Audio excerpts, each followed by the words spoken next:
our geophysical self, we would simply implant your memories into a new. It's all about the parts, and everyone wants them. Whether it's from the latest in designer brands, or whatever you can afford. This is what's in, and this trend is here to stay. I mean, let's face it, no one wants to be like them, entirely organic. No one wants to get sick and old and die.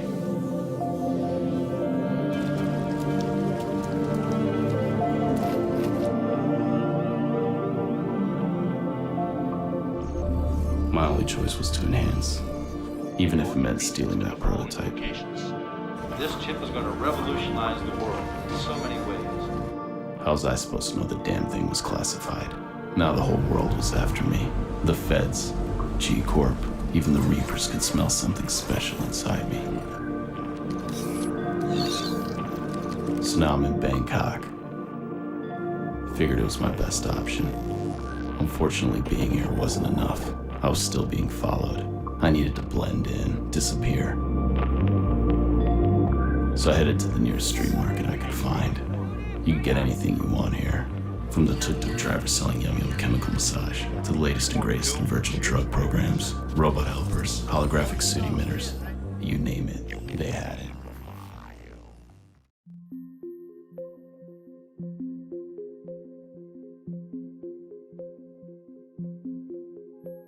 It looks like a whole lot of nothing. An undeveloped area about 45 minutes west of downtown Phoenix off I-10 near Tonopah. But this land is now in the hands of one of the richest men on earth. I have a dream that every child in America will attend a great school. One Bill Gates, and his plan is a big one. Belmont Partners, an Arizona-based real estate investment group, says a firm owned by Gates dropped a whopping $80 million to kickstart the development of a brand new community there called Belmont. The end goal? Turn this blank slate, roughly the size of Tempe, into its own smart city. Driverless cars, digital networks, data centers, you name it. Bill Gates is known for innovation and those kind of things, and I think he picked the right location. He's coming to Arizona. Ronald Schott of the Arizona Technology Council says this spot, while remote now, is a good one, in part due to the proposed I-11 freeway, which would run right through Belmont and connect to Las Vegas. Finally, Arizona is getting recognized for being a place for innovation. 3,800 acres will go towards office, commercial, and retail space. 470 acres for public schools, plus room for 80,000 housing units. Their goal is to try to make this the most positive state to do business in and advocate for the technology industries. Now, with the exception of those details I just talked about, the attorneys representing the investors are staying pretty tight-lipped. They're not commenting on when construction will start or if Microsoft will be opening an office there. Bianca Bono, 12 News.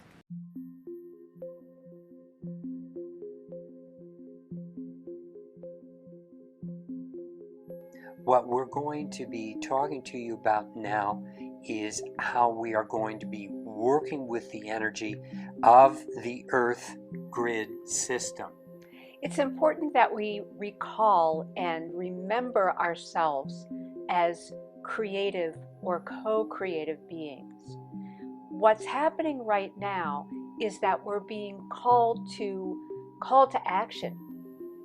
So here they are, the dodecahedron and the icosahedron interpenetrating each other, one face through the other face. Now, something interesting that I would like to show you. The dodecahedron is the short part of the phi ratio, and the icosahedron is the long part of the phi ratio.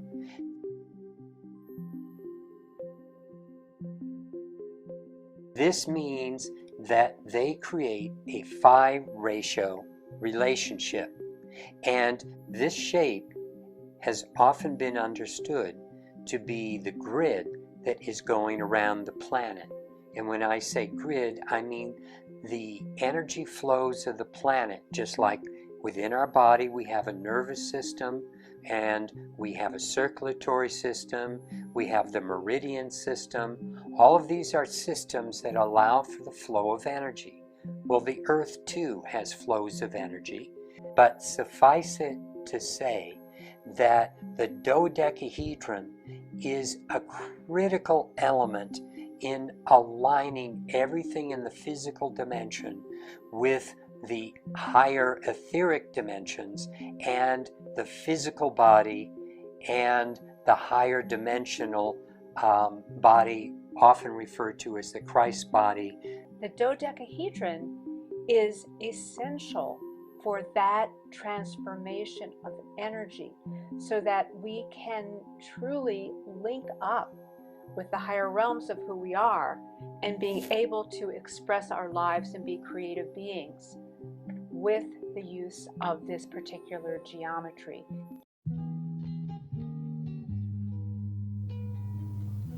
The powers that be believe there are powerful grids and vortexes that operate all over the Earth. They believe the Earth grid links these portals through a powerful grid which resonates light or energy as a doorway between the worlds. This Luciferian concept is trying to use the Earth as a dimensional gateway to conjure up the fallen ones. In this segment, we will be looking at the crystalline grid, also known as dragon or ley lines. We will also go over smart cities, 5G, and the rapid move in technological advances to make these smart cities possible.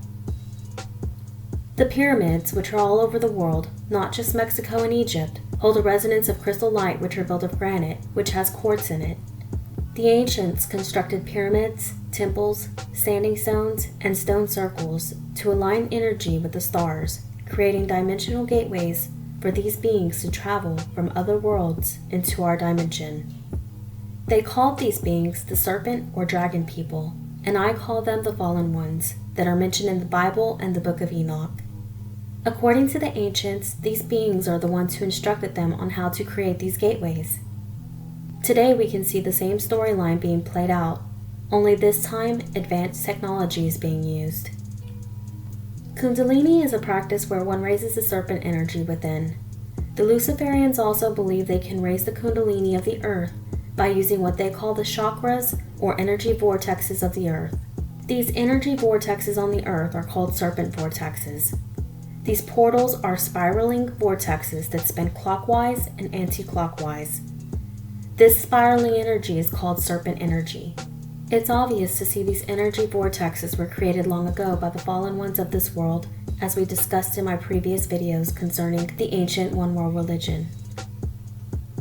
On the Earth, there are major portals such as Uluru in Australia, Mount Kailash in Tibet, Macchu portals like the Light City in Antarctica, which are being reactivated for the Earth changes that are to come.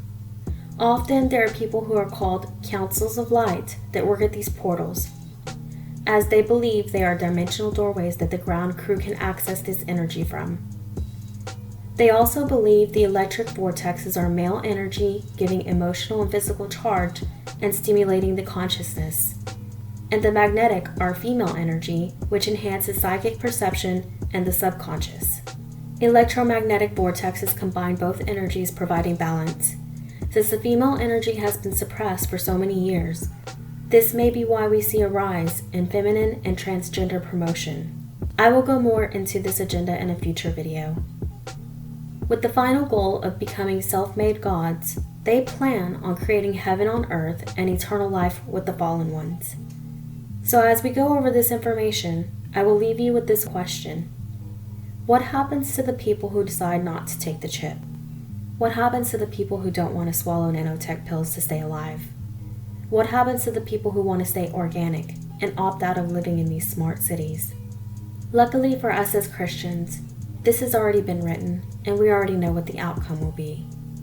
But these are questions that we will face, and these are questions that you need to know the answer to.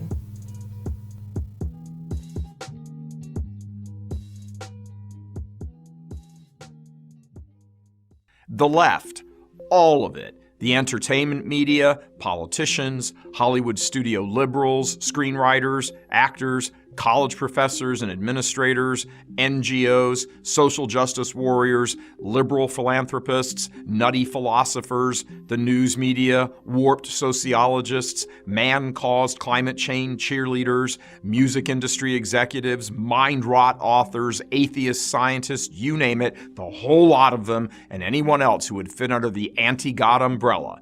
They collectively comprise the Luciferian left, and that is to say, the ruling elites of the culture who reject God and morality and seek to destroy any vestige of decency left in society. It has taken them a couple of generations, but they have managed to accomplish just about everything on their bucket list that you could imagine.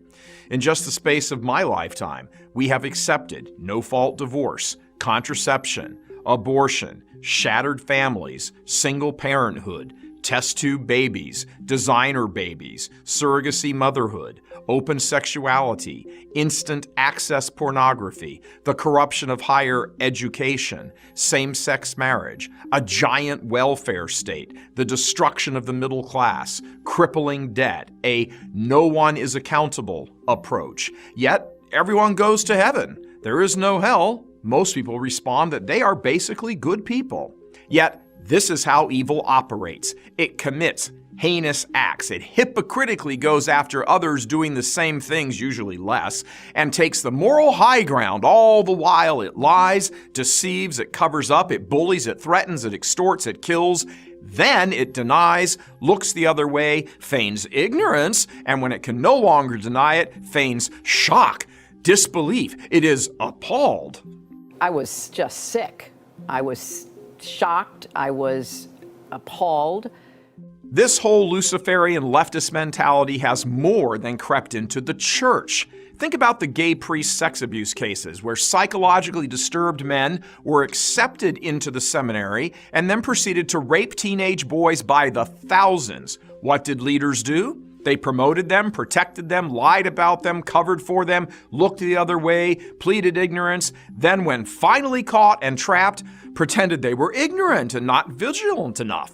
And now, these same men are sitting atop the largest meltdown of the church in world history, liquidating the patrimony of millions of immigrants, allowing liars in collars and miters to pervert the faith, corrupt young minds, destroy the liturgy, keep silent on the greatest Holocaust in the history of humanity, advance sodomy as a gift from God, convert the church into a giant social justice agency, and so on. They promote much of the same anti-God agenda as does the Luciferian left. Man-centered climate change, world peace, destabilization of countries in the name of fighting poverty, backing the distribution of population control programs with government funds saying, well, we have to work with those people. Where exactly is the line between these two worlds again? You want to remind us? Evil is evil whether it wears a swastika or a hammer and sickle or hides behind a hypocritical do-good cultural agenda or dresses up in church robes to destroy that same church from within by teaming up with the evil agents in the name of good. Can you imagine for just a moment, what the last day is going to look like? Dear God, all the sins and crimes against God and man all seen together at the same time and the same place for the entire human race, and then the final judgment.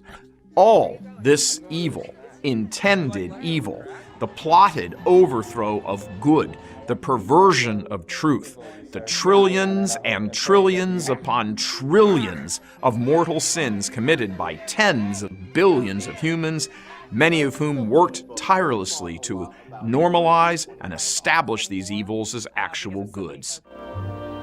The most exciting, the most important part of our Florida project, in fact, the heart of everything we'll be doing in Disney World, will be our experimental prototype city of tomorrow. We call it EPCOT, spelled E-P-C-O-T, Experimental Prototype Community of Tomorrow. Here it is in larger scale.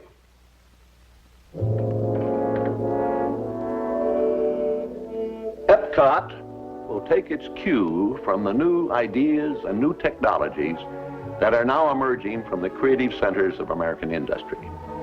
It will be a community of tomorrow that will never be completed, but will always be introducing and testing and demonstrating new materials and new systems. And Epcot will always be a showcase to the world for the ingenuity and imagination of American free enterprise. I don't believe there's a challenge anywhere in the world that's more important to people everywhere than finding solutions to the problems of our cities. But where do we begin? How do we start answering this great challenge? Well, we're convinced we must start with the public need. And the need is not just for curing the old ills of old cities. We think the need is for starting from scratch on virgin land and building a special kind of new community. So that's what Epcot is, an experimental prototype community that will always be in a state of becoming. No city of today will serve as the guide for the city of tomorrow. Epcot will be a planned environment, demonstrating to the world what American communities can accomplish through proper control of planning and design. Epcot begins with an idea new among cities built since the birth of the automobile. We call it the radio plan. Picture a wheel. Like the spokes of the wheel, the city fans out along a series of radials from a bustling hub at the center of Epcot. A network of transportation systems radiate from this central hub, carrying people to and from the heart of the city. These transportation systems circulate to and through 4 primary spheres of activity surrounding the central core. First, the area of business and commerce. Next, the high-density apartment housing. Then the broad greenbelt and recreation lands. And finally, the low-density neighborhood residential streets. Epcot's dynamic urban center will offer the excitement and variety of activities found only in metropolitan cities: cultural, social, business, and entertainment. The Venus Project is a veritable blueprint for the genesis of a new world civilization based on human concern and environmental reclamation. It proposes a holistic social design in which automation and technology would be intelligently integrated to maximize the quality of life rather than simply profits. Undesirable behaviors are products of long exposure to detrimental environments. If we wish to surpass the limitations of our present-day society, such as war, hunger, poverty, and bigotry, we need to make changes and arrange society very differently. Most of our problems today are technical, but we still look for solutions through political means, in a monetary system. We have the resources. Money is an interference because it limits our ability and it limits our dreams. Modern society has access to highly advanced technologies and can make available food, clothing, housing, medical care, a relevant educational system, and at the same time develop a limitless supply of renewable, clean energy such as geothermal, tidal, solar, wind, and more. The solutions lie in the intelligent and humane application of science and technology and more appropriate resource management in order to supply goods and services to everyone equitably, enabling the entire global population a very high standard of living. We don't have enough money to accomplish this, but we do have enough resources. If we initiate what Jacques Fresco calls a resource-based economy, this is where all goods and services are available to everyone without money, credit, barter, or servitude of any kind. Imagine the possibilities of an unprecedented mobilization of scientific and technical alliances. The Venus Project would start with a systems approach to city design, using highly effective construction methods, emphasizing the conservation of resources. The first city would be a huge research center, making automated systems for the next city. It would be a place where we would disseminate information as to what sustainability really means for the future. The aim of the city is to constantly maximize existing and future technologies with the sole purpose of enhancing all human life. The point is, you have to learn how to expect change and how to step into the future without pain. And how long will it take to build these cities? I would say it would take about approximately 10 years to change the surface of the earth with multiple jigs and giant machines, not bricklayers, plasterers, high-tech systems, about 10 years. Okay. We've garden cities all over the world, but we'd have to level most of the old cities and mine them for steel, glass, whatever we can get from them.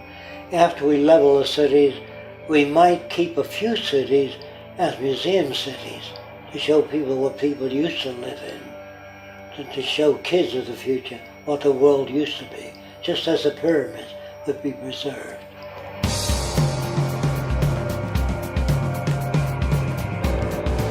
And this is inside the new city. You see it around?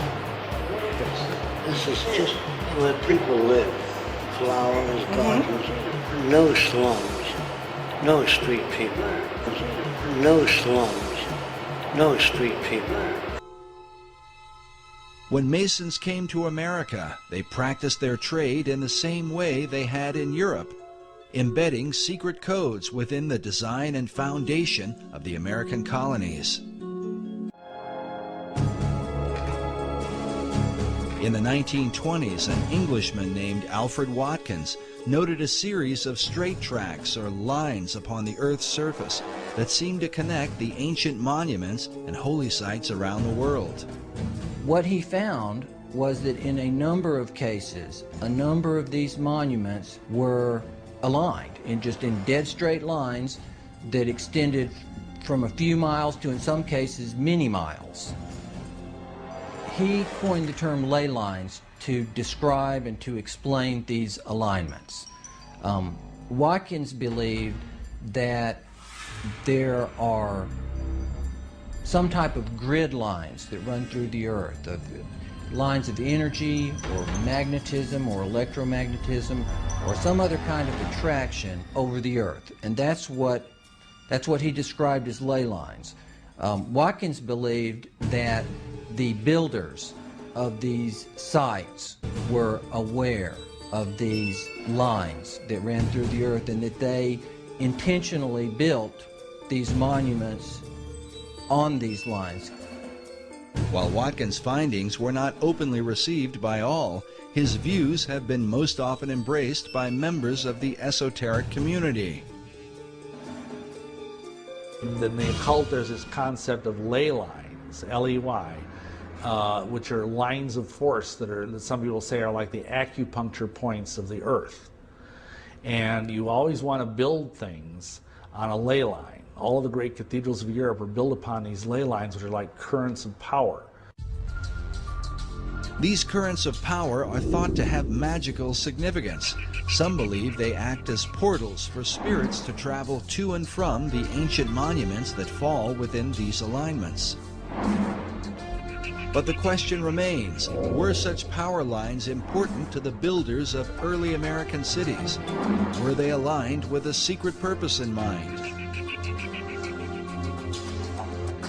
It's very important where the pyramid of Khufu is built, the Great Pyramid. And it's very important where Stonehenge is built. There are several great circles that ancient monuments are aligned with.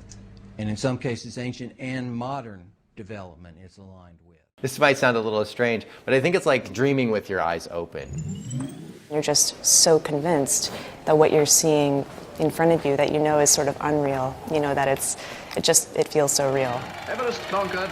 The New Zealander Edmund Hillary got his first mail and congratulatory telegram. Accessing e-government services securely is easy with an electronic or mobile identity. Another complex process simplified by Gemalto. For EID, I use my card with my PIN or fingerprint for authentication. And then comes the behind-the-scenes bit. Coesis eGov manages authentication as a service for service providers. It checks my PKI signature and verifies from an external server that my identity is still valid.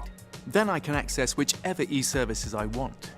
To set up a mobile ID, I need my EID card plus a PC with a reader, or an NFC smartphone, or a public kiosk.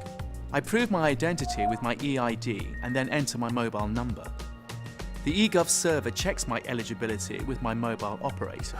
With my subscription and SIM checked, I complete my application using my EID PIN or fingerprint. Then I'm asked to choose a PIN for mobile ID. A new space is created in my SIM card. A third server verifies the request and creates a certificate, which means I can now use my mobile ID.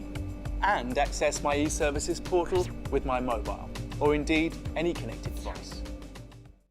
The latest breakthroughs. Turns out one of the biggest discoveries is actually this tiny. See how small that is? This little chip may be the next big thing, and it sounds like it's right from a sci-fi movie, but people all over the world are implanting these into their wrists. So I asked my producer, Dean, to find out more about this cutting-edge technology and what it could mean for your health.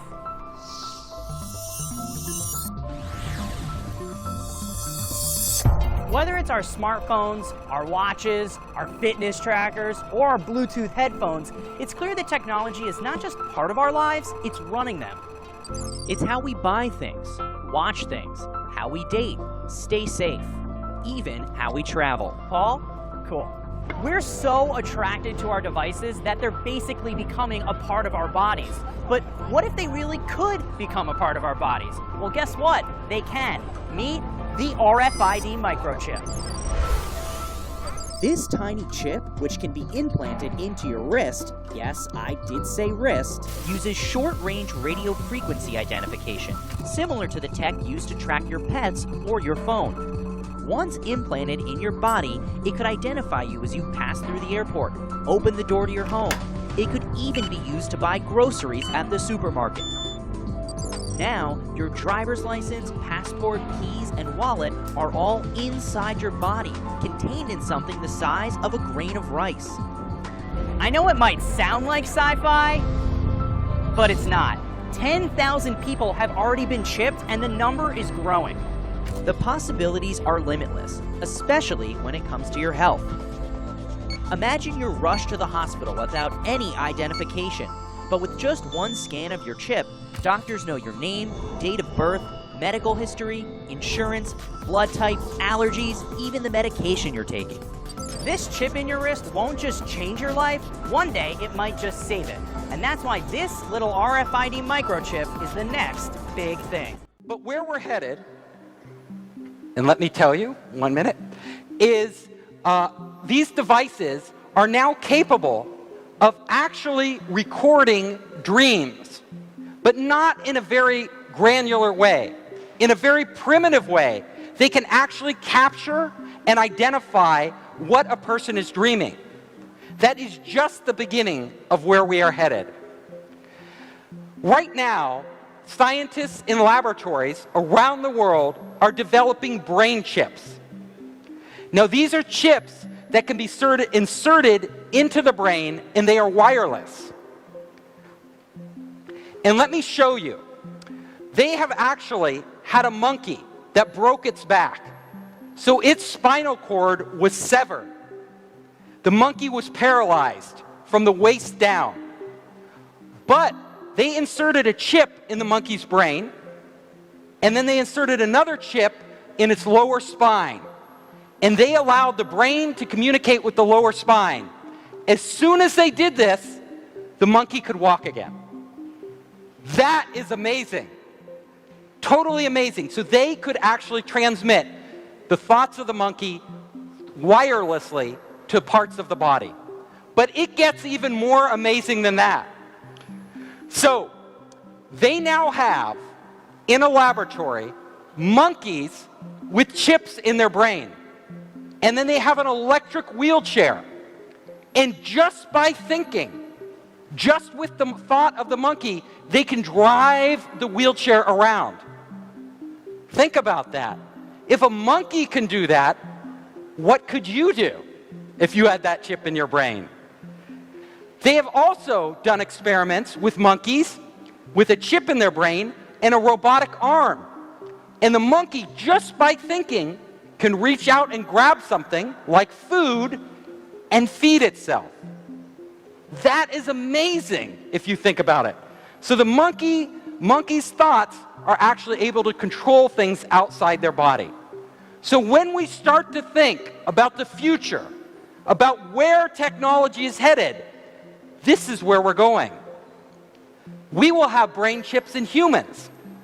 And the people who will get those brain chips first are people who suffer from severe medical conditions.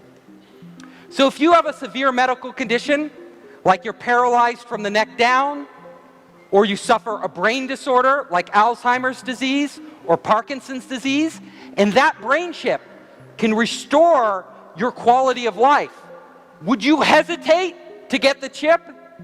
No, of course not. You would say, put the chip in my brain. So that is starting right now, these experiments. And even more interesting, scientists have done experiments with rats, and they have chips in the rat's brain. And what they did was they taught a rat how to do certain things. And when the rat did all these complex things, it could get food. Now, it took the rat weeks to learn that. Weeks. But then they hooked the rat's brain chip to the internet. And they had another rat in another city. And instantly they connected those two rats' brains. And do you know what happened? The other rat knew how to get the food right away. It didn't have to learn anything. The knowledge was transferred from one brain of a living animal to another brain. That is amazing. That opens up a world of possibilities, because if they can do that in rats today, imagine 10 years from now what they can do in humans. And we will go there. So, mind-to-mind communication. This is something of science fiction that we all read about. But this is actually possible today, as I just showed you. So there will come a point where if we have a chip in our brain, and you out there have a chip in your brain, we can communicate. We can communicate without talking. We can communicate when you're halfway around the world. And we can exchange knowledge. So, if you look at a world where we have these chips that are connected to the internet, all of a sudden, every piece of information on the internet becomes accessible to our minds. Now, when we look back at today and we have to go to Baidu or Google and type it in, that will seem so primitive. Nobody will do that. You will just think, what knowledge do I need? And it will appear there for you to use. But it gets even weirder, stranger, because we will not only be able to transfer knowledge, but we will be able to transfer memories. Now, so you could have an experience like skydiving, and all of a sudden you could transfer that experience to a friend, and all of a sudden they have experienced what you have experienced. It gets even weirder, because we will be living our lives as our lives. We know our lives and our memories, but you will all of a sudden have access to anybody's life who wants to make it available to you. People will open source their lives so others can download pieces of their lives and experience those things. That will be really strange. We won't know the difference between our own memory and a memory we acquired from someone else. Think about that. It gets even stranger. So, all of us are here learning at SEEBS, right? Getting EMBAs and MBAs. Well, this will be obsolete, because SEEBS will literally be in the cloud. And you will just download from all the best minds in the world whatever you need to know when you need to know it. Our brains we will no longer have universities as we have them today. That will change. Information will be on demand. Information will be commoditized. Knowledge will be commoditized. All of us will be smarter, have infinite amounts of storage, and infinite access to information. It will be unheard of. We will no longer be this isolated human being. We will be connected to everything. So, you can imagine not only will we be able to get knowledge, but we can actually have full experiences in our head. So right now we have these clunky VR units that we have to put on. But in the future, you can just download a whole environment and actually live in it. And all of you might think, this is not real. But do you know every night when you dream, those dreams are real. No matter how fantastic your dreams are, they are real. You feel like you're really there. Our brains have that capability already built in. All it takes is the technology to stimulate and transfer the right images in our brain so our brain creates them, and then we will live like the difference between us dreaming and reality will be blurred. We will be spending a lot of time outside our bodies. So, think about this. You, as a human being, right now are trapped in this body. But once you are connected to the internet, you are no longer trapped in your body. You can actually be anywhere at any time that any other person or any other device is getting sensory information. So there could be a robot on Mars, and you could literally tap into the robot on Mars, and it would be like you're on Mars. It could totally recreate the experience, including the sensations, the physical sensations, like everything of you being on Mars. You can live through other people, your favorite pop star, your favorite scientist. You could be in Elon Musk's head right now, walking around doing what he's doing, if Elon Musk allowed you to do that. It gets so strange because our senses now, we have our 5 senses of our body. But suddenly, if we are connected to a world of intelligent machines and intelligent sensors all over, we will no longer have 5 senses. We will have access to hundreds of sensory input. Infrared, right? All these UV, all these different types of senses that we never even experienced before. It will radically change how we perceive existence. So if you start to go down this path, you see, we won't even be, our life today will be totally alien to us. We will be living in a whole nother reality that is blending information, sensory information, data information, memories, all of this from all around the world in this vast internet. And that will and can happen. So let's go even further. Experiencing other lives. So all of us experience things in our life. But now we will be able to have many lives. You can have many lives because you can access other people in other places and live through them. And if you want to think about this, it can be almost like heaven. Why do I say this? Because if you study every major religion in the world, every religion, Buddhism, Christianity, Hinduism, what those religions promise us is that we will escape our bodies in the future. We will go to some heaven or nirvana or a state of non-being or a state of inclusiveness with everybody. No longer will we and our consciousness be confined to our bodies as an individual.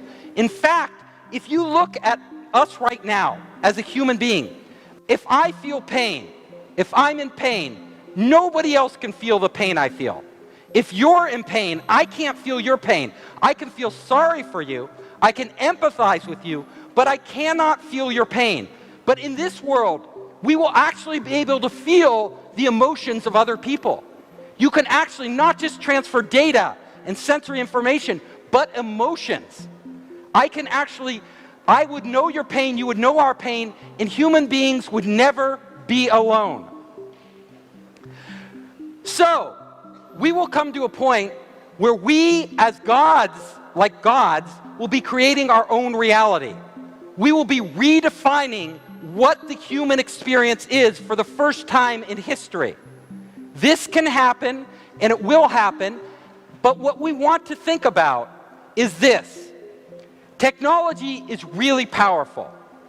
The internet, being connected, is really powerful. But we've already seen, in a very primitive way, just with our cell phones, these primitive devices, how it can totally change our life.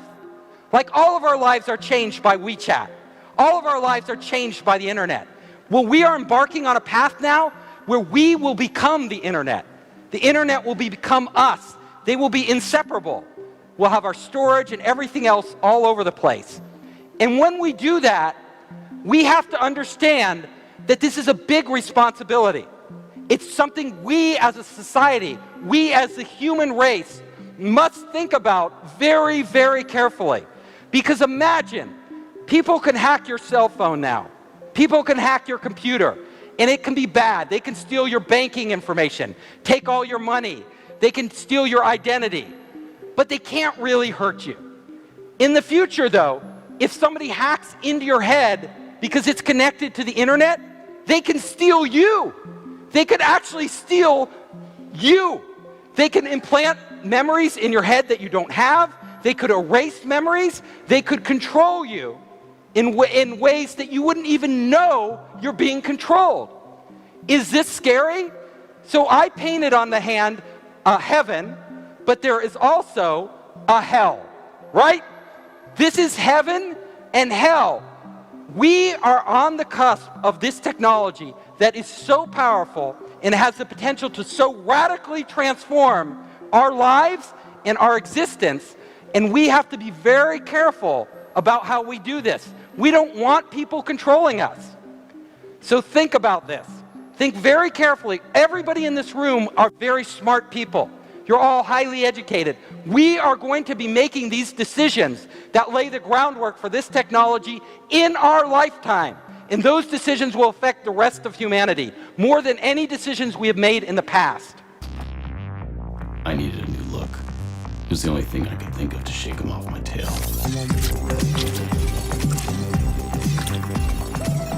Replacing my eyes was the easy part. My skin, not so much.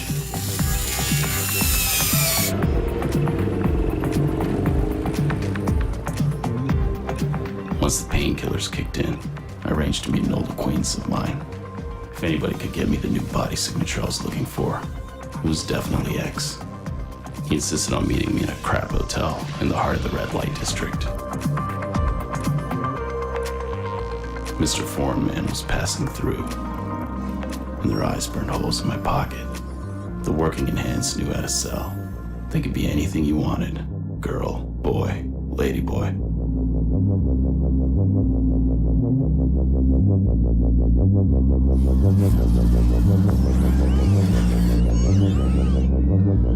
I figured I should get off the streets, so I brought Plexi to the hotel room as I waited for X.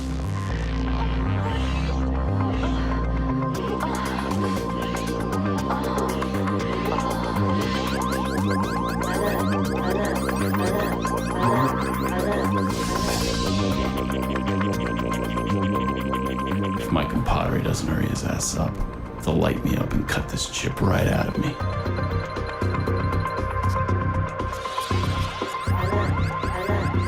Great timing, X. Looks like you just sealed my fate.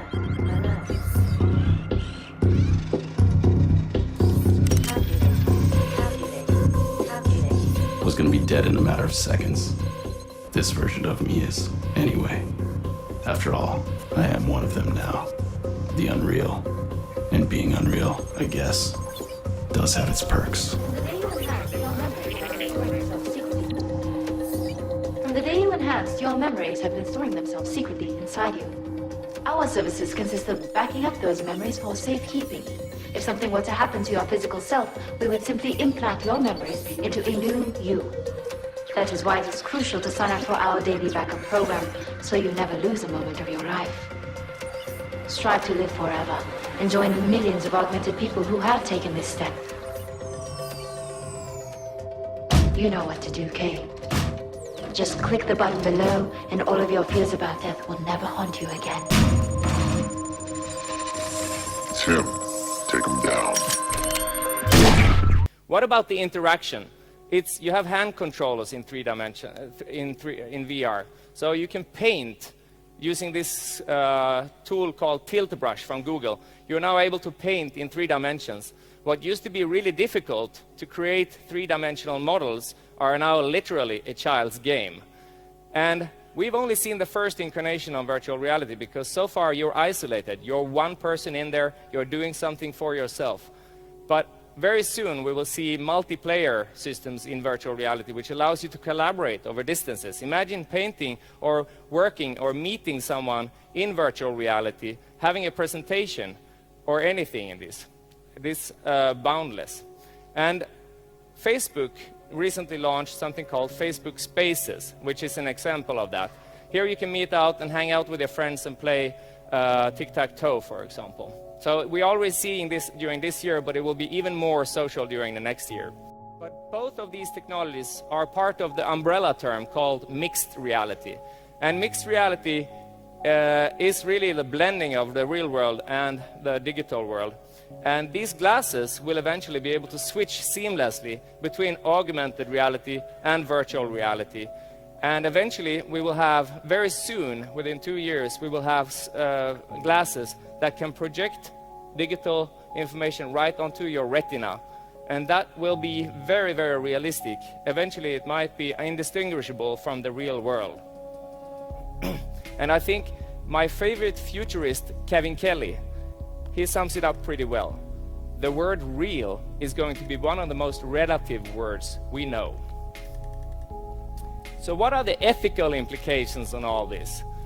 We've seen that this is really powerful for your brain. So what if someone assaults you in the virtual world? Should that be considered a crime? We've seen how it can increase empathy. What about the opposite? What if someone creates a world where you can rape or kill someone, like in Westworld? Should that be considered a crime? Who makes up all these laws and who enforces them in virtual worlds? If these virtual worlds are so immersive and so good, are we going to want to stay in that world and give up our meat body and live in the matrix? And what I want to talk about is at the very bottom. So integrating a lot of different things in new technologies and making it very small. So tiny sensing, ultra low power computing systems and how we can go about doing these. So where do we have computing today? I mean, most of you are aware of that we are doing and using this for number crunching data in the cloud, where we have supercomputers, massive amount of computers doing these analytics. And we also have our smartphones and the portable devices that we are carrying around that are linked to this cloud and can capture things. But there is another side of it, which is to the very end, which is about small miniaturized devices that can sense things in the environment, on us, maybe in us, and sending data maybe through our smartphone, but into the cloud and being able to do some analytics on those. So we start out with a silicon computer. So silicon is the material that we are doing our computers on today. And just to give you an idea of the background of this may be the first silicon computer. I'm not quite sure if it is the first, but what is interesting here is that it was done in 1969. And it's a very, very simple computer. It's actually just a logic gate with 3 inputs. But it was one of the first ones to show that we could actually integrate these small transistors on a single silicon device. Now, having small devices, this is the Intel Atom processor when it's taken out of its box. And you can see it's not much larger than a grain of rice. It has 50 million transistors on it. So already there you can do a lot of computation. Now, if we look at it, this is the size of 50 square millimeter, so very tiny computer we can do. But this one is only the digital part. This is only the computer itself. We don't have the sensors, we don't have the batteries, we don't have the energy harvesters, we don't have all the sensory parts of it. So in order to make it a real computer, we need to add all these things. And that is why it tends to grow in size when you put it into the box. But today, this is believed to be the smallest computer, full computer.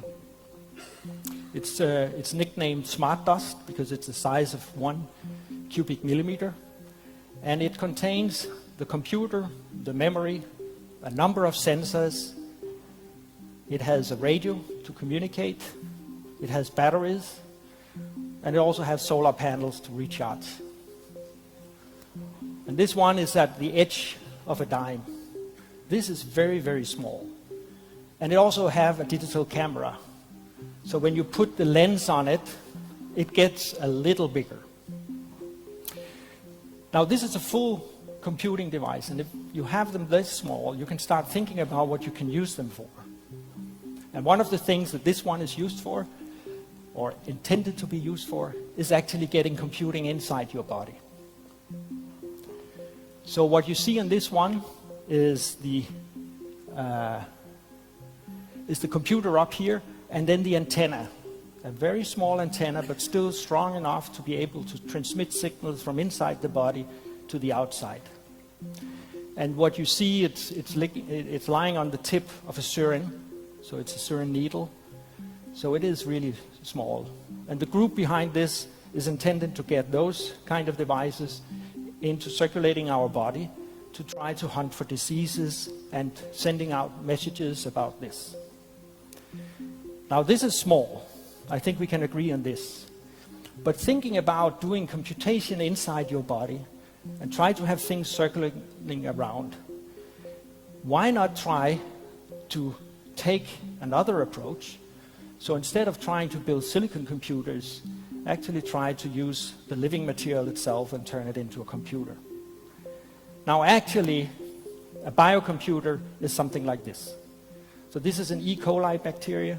A lot of chemical processing going on inside of it. Looking at it from a computer science perspective, for me, it looks like a computer.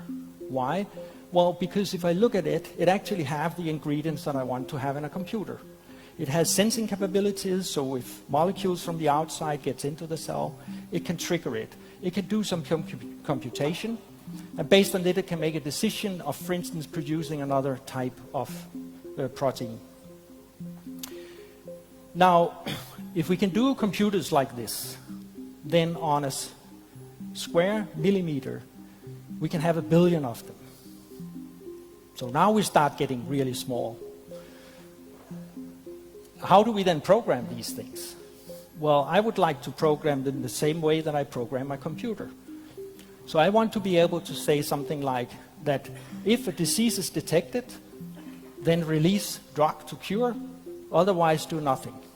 So do it work?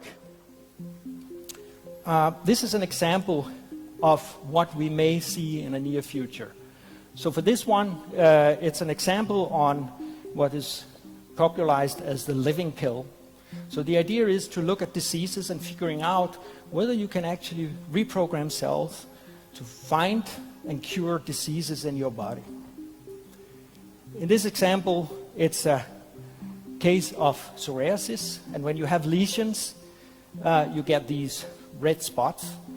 But if you look at it, when this happens, there are some special molecules that are actually present, and it's possible to reprogram a cell to detect those biomarkers. So how does it work? Well, when the lesion is there, it actually releases some markers for this inflammation process, and the cell circulating around, getting to this point, detect those, and then it starts fabricating the drug that needs to be used to actually counterfight the inflammation. Now, I have a reference there. There is an article about that. This has been done as an experiment in the labs. It's not fully running inside your body yet, but we will see things like this. People are working also on using similar techniques to cure cancer or certain types of cancer, which is a much more complicated problem. So, so this is an example of where we go or may go into very, very tiny computing devices. But the real question is, how do you survive in environments like this? So before I get into all this, I'm not a tech person. I'm a reluctant tech person. I'm a behavioral scientist. I'm interested in how people make decisions and how individuals get together in small groups and then in larger groups and make decisions. And so all of this stuff that you're going to see, this is a behavioral scientist's attempt to try to get large organizations to make change. Because like Chris was saying, I think the change that's going to happen in the world, the positive change, is going to come from large, boring, traditional organizations. Okay, so preamble over. This is what we see every day. We have these retail or whatever apocalypses that are going on, retail Mageddon. And the reaction to these headlines in almost every single organization, I don't care what you are, religious, academic, or a large organization, or anything in between, your reaction to this is to go, oh man, we're in deep, deep trouble. I know, what we'll do is we'll start an innovation lab. And you hire a guy that looks probably like me, and you set up shop somewhere cool, usually Silicon Valley. And if you drive from San Jose in the valley all the way up through Oakland, you will see a microcosm of every single organization on the planet. Because they're reacting to their Mageddon. And the only thing they can really think to do is to hire a bunch of people and put them in a space somewhere and let them get weird 3D printers for some unknown reason. And put QR codes on their head. And then what happens is these executives then come by and they go, great guys, we've got innovation all figured out. Look, let's all go to Silicon Valley or Berlin or whatever cool hipster place there is, and let's go look at these kids working in these innovation labs. You may have been on one of these zoo tours yourself, where you like look at them and like, look at that one. Isn't he funny looking?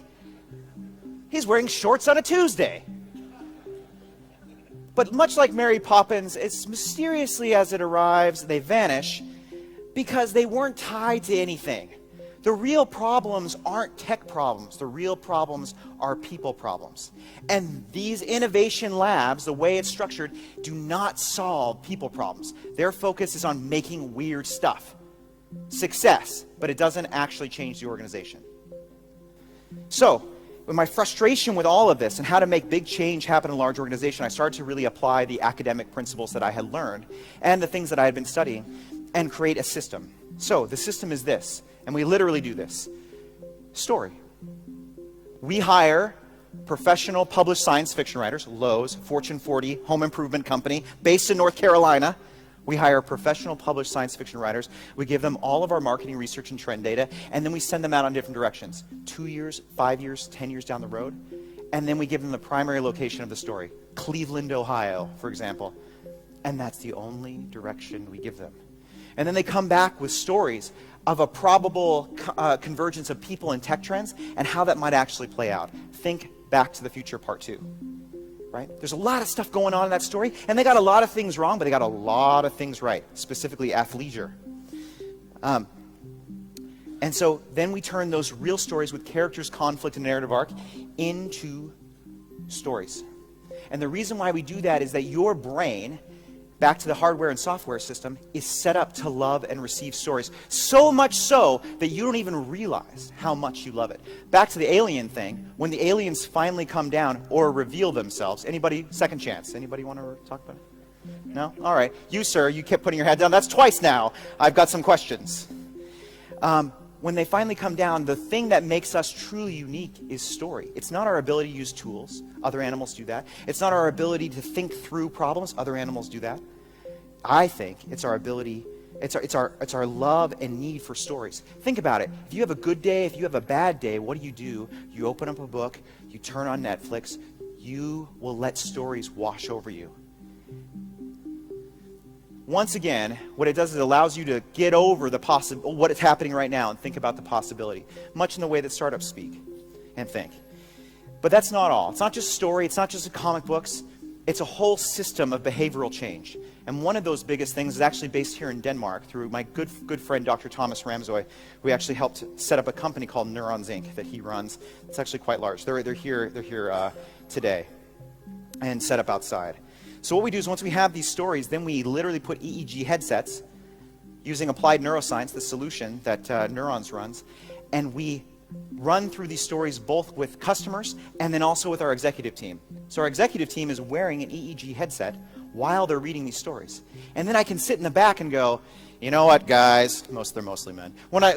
You know what, guys, I noticed that this section here, no one's talking about it, but I can tell that a lot of you are very upset by this.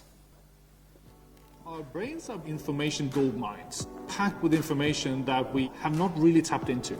By using applied neuroscience, now we're at the stage that we actually can do that. Lowe's Innovation Labs use neuroscience to test every key step of a new technology that they have developed. How do consumers respond to something that they have not even thought of before? What about a robot in a store? How about 3D printing? How about virtual and augmented reality?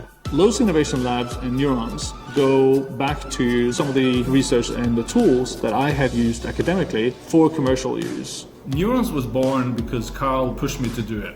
The EEG headset, I would think of it as kind of a microphone for the noise that's going on in your brain. We can actually see the different parts of the brain lighting up. And what this does is it creates experience for understanding what's working and not working. The combined EEG and eye tracking is a huge deal for market research. We can now understand how people feel in the second they do something. Before we had to try and ask them how they felt, whereas now we can see how they feel. So we can tell if you'll like it, we can tell if you don't like it, and then we can further optimize in order to make the experience better or more intuitive. And that's why we're investing in applied neuroscience. Neuroscience allows you to peek into other people's heads, to measure things that they're not able to verbalize very well. We are actually able to understand how the brain responds to human-robot interaction. This is something that nobody has done before. It's absolutely stunning. Not long ago, shoppers came to expect that they could buy anything, anytime, from anywhere. They were willing to trade the ability to see and touch what they were buying for convenience. Now we're on the verge of the next major shift in customer expectations. Technologies like augmented and virtual reality will soon become mainstream. But there's a catch. You need 3D content to bring these experiences to life. This chair is actually a high-quality three-dimensional model brought to you by Lowe's. When we first set out to transform Lowe's product catalog into 3D, we realized we would have to build something revolutionary. So we created Lil 3D, a scanning and content management system that brings together leading-edge machine learning and a state-of-the-art back-end system. It creates 3D models at a quality once only seen in Hollywood and automatically converts them to suit channels from web browsers to virtual reality headsets and even 3D printers. Lil 3D's assets power experiences that would otherwise be impossible. If you want to create a virtual reality storefront, or a smart object recognition algorithm, or if you want to radically transform your online presence, now you can. We built the first autonomous robots that are in use in stores. They're in use in Japan, through our friends and also in other stores in the US and in Latin America, through our friends at Fellow Robots, which is a Singularity University company. And we were able to construct these from scratch with them using narrative and using applied neuroscience. And we've even partnered with DARPA for some of these applied neuroscience studies too. Life is about human connection. Our strongest bonds are with family, but you can't always be there with them. And calling doesn't give you that same feeling. There are a lot of things you enjoy doing together that you can't do through a call. So we made Omni, the robot that makes these things possible, even if you live miles away. Omni isn't like a phone call or ordinary video chat. You're there, in the robot. You have the control to move and look around. And this frees up the other side from having to stop and answer a call. You can just join in no matter what they're doing. No more phone tag or scheduling a call like a meeting. Our testers are using Omni to do awesome stuff like cook together, hang out for a barbecue, or even watch a whole movie together. It's the stuff they'd never do with Skype or FaceTime because it's just way too cumbersome. And the coolest part is that none of this was planned ahead of time. As soon as they got the bot, these experiences just happened naturally. We wanted to make a home robot that's not just a toy, but something built to last and be truly useful week after week. Our design philosophy has two main parts, and the first is to maximize the human connection. So Omni is made to be human height to give you that most natural view of the world. And people on the other side can look straight at you and talk to you just like normal. We really wanted to enhance presence, that feeling that someone's there with you. So we designed Omni with a moving neck and a seamless control interface we call Motion Map. The neck may seem subtle, but we found it really makes the experience a lot more engaging, a lot more human. Do you play with Barbie anything? It's okay. We are amongst friends here. I play with Barbie a lot. This is Hello Barbie, a new product. And I don't know, I won't show this slide. This gentleman have a nice interview with Barbie here. I want to be a Oh, wait a minute. Wait a minute. I want to be a scientist. Eureka! A scientist. I think science is so amazing. Why do you want to be a scientist? I always really liked chemistry and physics in school. The study of physics is incredible. Take gravity. You can't see it, but the second you trip, it's right there to pull you down. Did you ever fall or trip on something? Yeah, unfortunately, all the time. It happens to me all the time. That's gravity, pulling you down, sometimes with an ouch. What do you like about it? You can almost take her out for dinner and almost, you know, have a sort of... I'm not combing her enough. Anyway, it's sort of a Trumpian Miss World quality of discussion going on there. But it's okay. It's okay. And this is also an ecosystem. I mean, the computer inside this plastic doll is something you did your serious grown-up work 10 years ago at work. It's Wi-Fi. It's natural language processing. Some kind of AI is happening here. You know, all sorts of technologies we didn't imagine in this little thing come to. And this is a bigger ecosystem if you think about it. You know, if you want to design around it, we heard several examples. What if, as we heard yesterday from the crime experts, what if the kid expresses that, oh, hi Barbie, I'm a little bit hungry. Yummy, yummy. You know, and Barbie goes, Barbie is cloud connected. This is cloud computing. Google is there are ads, and there's Amazon with drones, and hamburgers starts come to kids across the schoolyard. Is that okay? Yeah, is that the design we want? And what if the hamburger is stolen, and Barbie records it?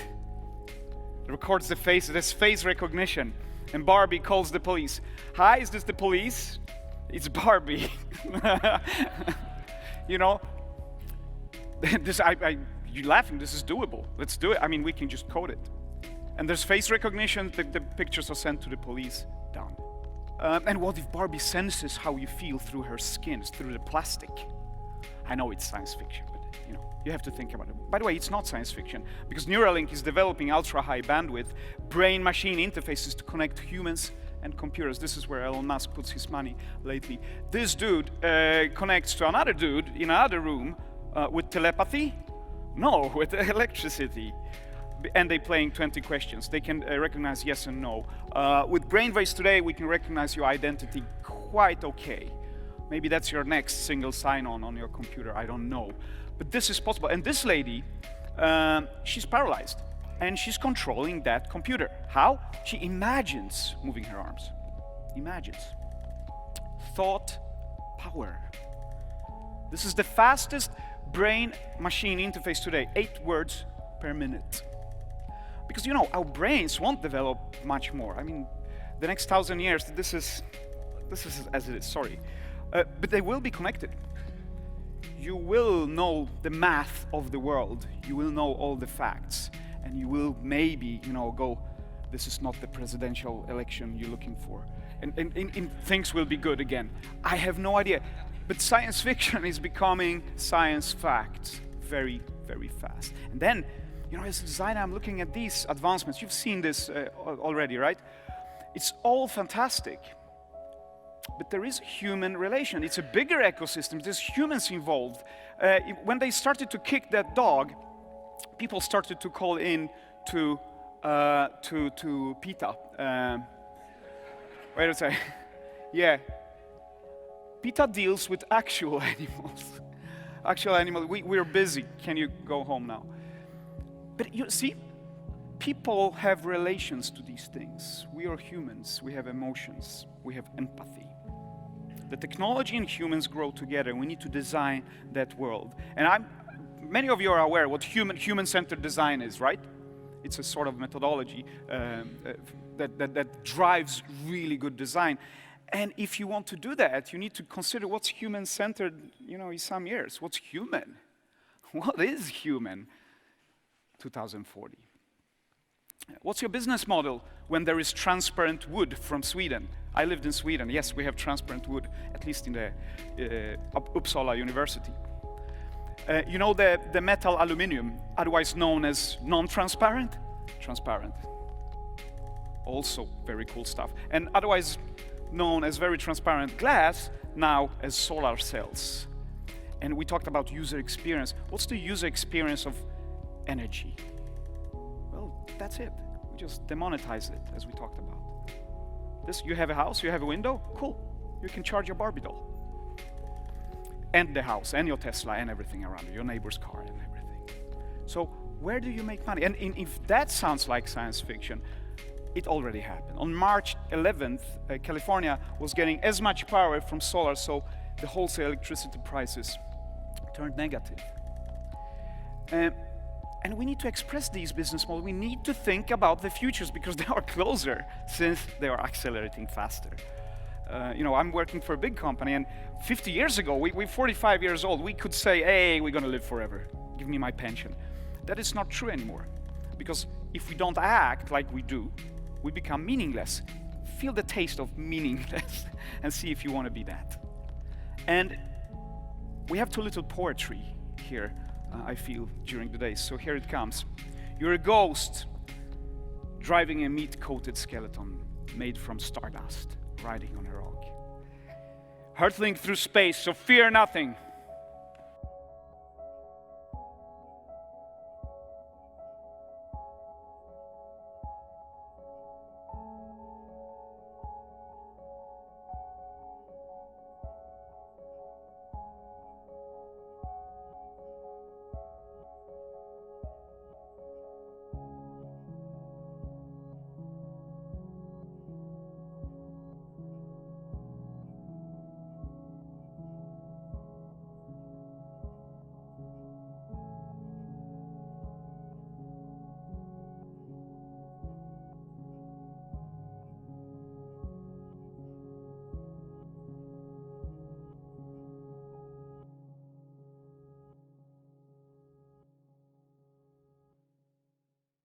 So what the heck is supposed to be so special about 5G anyway? Well, it's being centered around the idea that the Internet of Things, that is, connected devices that enable self-driving cars, automated homes, and more, will become very important in the near future, and that mobile data networks will need to be very robust to handle it all. With wearables, appliances, vehicles, mobile AR and VR devices, and so on, expected to push so much traffic through mobile data networks, with some devices needing as many as multiple gigabytes per second, we will need not only faster overall speeds, but also lower latency. Imagine if your self-driving car took half a second too long to make a critical turn, and suddenly you've got a huge dent in your fender, or more frighteningly, in your body. Part of this awesomeness is due to 5G's usage of higher frequency waves, which also gives it a much greater capacity for beamforming. Before we delve deep into our discussions of 5G, let's first take a quick look at how mobile networks have evolved over the years to present day. We begin as early as the mid-40s, ranging to the late 70s with 0G, also referred to as the mobile radio telephone. This technology was essentially communication via analog radio, with switchboard operators required to connect calls. For most of the lifespan of 0G, its commercial use was primarily limited to being installed in vehicles as it was very large. Progressing to the early 70s, 0G became truly mobile as the technology was miniaturized enough to be carried by a person, and switchboard operators were no longer required. A few years later, in 1981, the first generation of mobile networks was established with 1G. Radio technology was miniaturized enough to fit inside a single device with no wires protruding, allowing communication devices to take on a more mobile phone-esque shape. 1G, like 0G, still used analog signals, so it was limited to transmitting just voice with speeds up to 2 kilobits per second. Progressing towards the early 90s, in 1992, 2G was introduced. At this point, mobile phones were small and affordable enough to garner massive attention from the general public, which kickstarted the mobile phone revolution.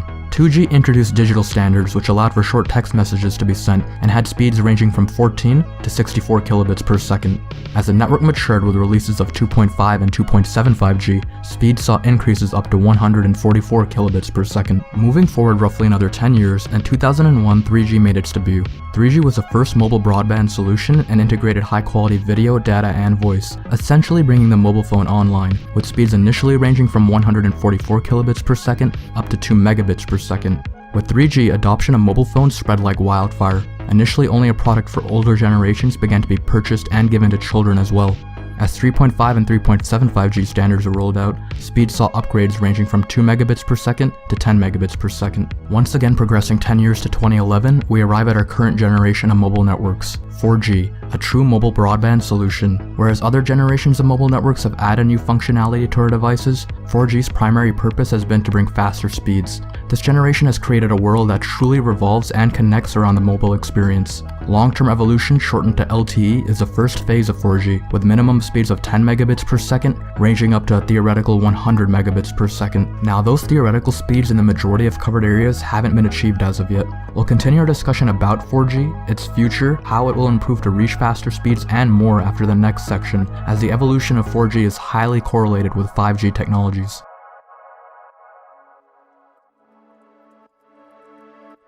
"5G is on pace to improve many aspects of current generation mobile networks. Some of these major factors include speed, latency, bandwidth, energy consumption, and more. However, in order to do this requires many technologies and communication techniques working together in unison.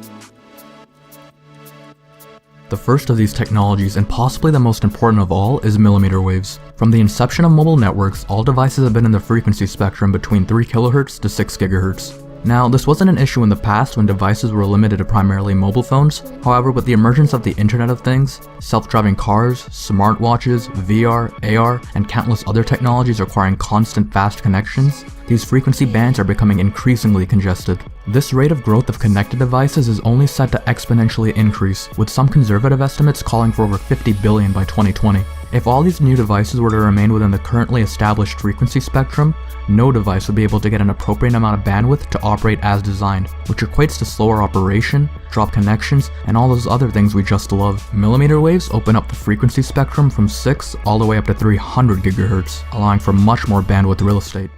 Now, to make this work, the 5G build-out is going to be very infrastructure intensive, requiring massive deployment of small cells. I'm confident that the actions will lead to a cornucopia of unanticipated, innovative uses, and will generate tens of billions of dollars in economic activity. And that's damn important, because it means that U.S. companies will be the first out of the gate. And that is why 5G is a national priority, and stay out of the way of technological development. Unlike some countries, we do not believe that we should spend the next couple of years studying what 5G should be or how it should operate. The future has a way of inventing itself.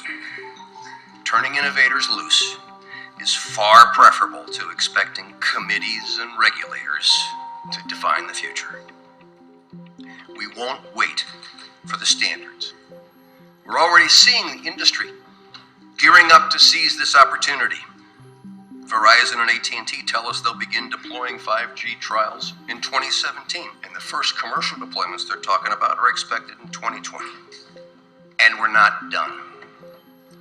As part of our July 14 action, we also plan to ask for comments on opening up other high-frequency bands. Many of the high-frequency bands that we will make available for 5G currently have some satellite users, as well as some Defense Department applications, or at least the possibility of future satellite and defense users.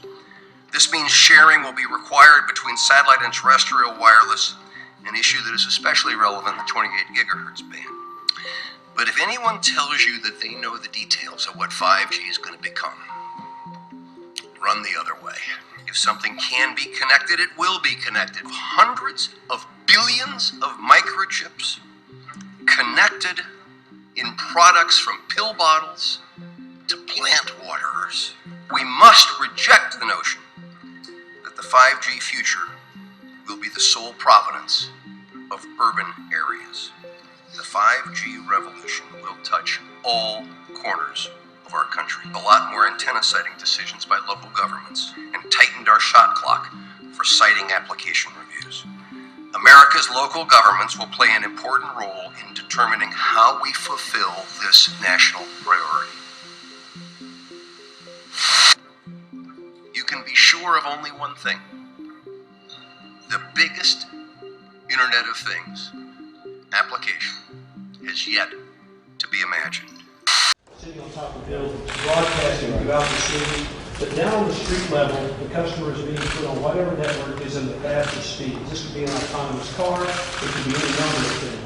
And so as the car moves, it gets moved back and forth between the networks into another 5G deployment, and you're getting these kind of multiple gigabit speeds throughout cities without all the fiber having to be deployed into all these buildings. It really accelerates it, makes us get to the market much faster.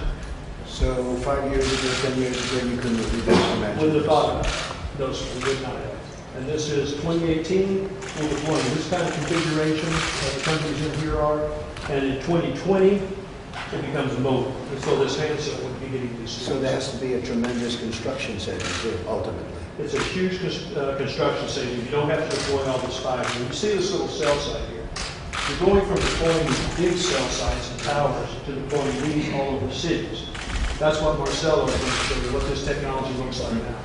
So, Mr. President, if I can summarize 5G, is $275 billion of investment in the next 7 years, the creation of 3 million new jobs, and a contribution of $500 billion to the GDP of the United States.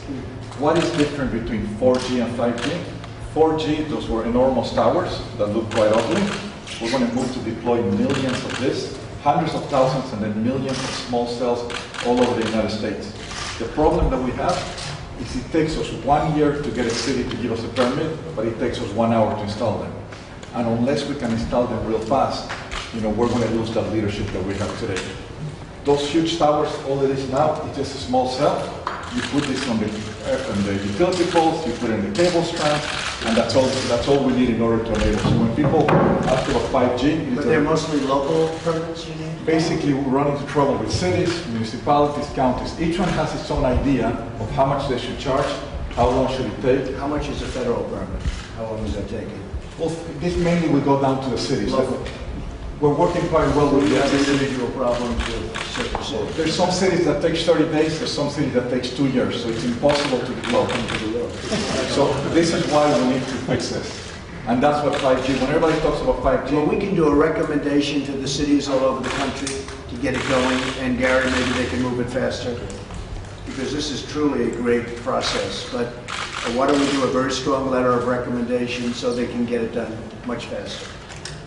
And we're doing that all over the country. The FCC at one time put in place to deploy these kind of cell sites, shot clocks. You had 180 days to get a permit done, or say no permit. Something similar is going to need to be done. Well, we're doing that with highways. It would take sometimes 15 to 20 years to get permits to build a small road or a highway. And we are going to bring it down, trying to bring it down to 1 year, maximum 1 year. And you have the same thing. This is much easier. So this is really much easier, believe me. The US is a leader in 4G. We launched 3G. And every country, China, Europe, is basically streamlining the process to get there faster. So this will be going into many other countries? By other companies, by you? By we only operate in the US, and our goal is to basically, we want the US to lead 5G because of the speed, because of the job creation. Will if you can get your permits. Absolutely. China has much less trouble getting permits. Okay? The central government. Thank you, Mike. Great to see you. Thank you so much.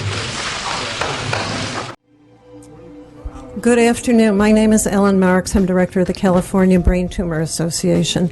Few that spoke in support of this know the science, know the victims like I do. We focus on prevention of primary brain tumors, which are sadly dramatically increasing in young people with ubiquitous use of cell phones and an increase in cellular facilities. There are thousands of independent, not industry funded, but independent studies showing a correlation between cellular radiation from towers and serious health effects, including cancer, neurological damage, and a lot of different things. The $25 million United States National Toxicology Program study released this year found that 2G radiation causes brain tumors and tumors near the heart. We do not advocate against this technology, yet we must find a better solution to balance the need for technology and save our most precious resource of all, human life. The American Academy of Pediatrics has expressed concerns to the FCC that children, and that could be your children, my grandchildren, are especially vulnerable to this radiation. Few here, I said before, know the science like I do. This could happen to us. Please do not risk that this happen. Think tobacco and asbestos. And when you hear this industry speak, they are using the tobacco playbook. Please do not let that be your legacy, I beg of you. Thank you for your consideration. If I can say about this 5G, this is really something very new. We don't know anything about it. And here are a few examples. First of all, 5G is such a high frequency that it will be absorbed by skin alone. Secondly, this frequency will make standing wave of radiation between this epidermis and dermis. In this layer of this living skin, between this dead skin top layer and dermis, there will be formed standing wave. So meaning those cells which are there in epidermis will be in this standing wave. What this standing wave will do to those cells, nobody knows. It was never studied. And even research can go this way further, technological research, that is talk about this, that you can put several wireless devices on your body, attached to your skin, and they don't need wires to communicate between themselves. They can send signals through the skin. So in this skin, the standing wave, they can send signals, and one device communicate with another device without any wires, without sending signals elsewhere, just through the skin. Save energy. Hello, my name is Dr. Ann Lee. I'm here to speak in opposition to SB 649. I attended medical school at the University of Texas Health Science Center in San Antonio and completed residency at Loma Linda University Medical Center in Southern California. Would you mind speaking up just a little bit so that everyone can hear? Sure. Thank you. Where I did my research and published papers in traumatic brain injury. Afterward, I accepted an academic position with Stanford Medical Center and was attending of the Polytrauma Traumatic Brain Injury Unit at VA Palo Alto Healthcare System, where I continued my research in traumatic brain injury. My recent focus has expanded to include treatment of neuromuscular pain and chronic inflammatory syndromes. As a medical doctor, I have read peer-reviewed papers and other studies from within the over 20,000 well-established scientific studies on the bioeffects of radiofrequency microwave radiation, and do testify that microwave radiation, such as that from the wireless facilities to be deployed by SB 649, have been shown to cause neurological damage, cardiac dysfunction, reproductive harm, immune compromise, and cancer. Our body's function is dependent on the cellular electrical stability of its organs, and this bill would maximize California residents' exposure to high-intensity electromagnetic wavelengths that are foreign to the body. Therapeutic radiation, such as pulse-modulated electromagnetic frequencies used for medical purposes, are dose and time limited for a reason, because prolonged exposure will cause more harm than good. Exposure to microwave radiation without cessation, while lacking consent, and contrary to the will of the people, will harm everyone in violation of the protection of safety guaranteed by the California Constitution. To vote for this bill would be making a grave mistake. Thank you for your testimony. Thank you. Next. We have a couple of...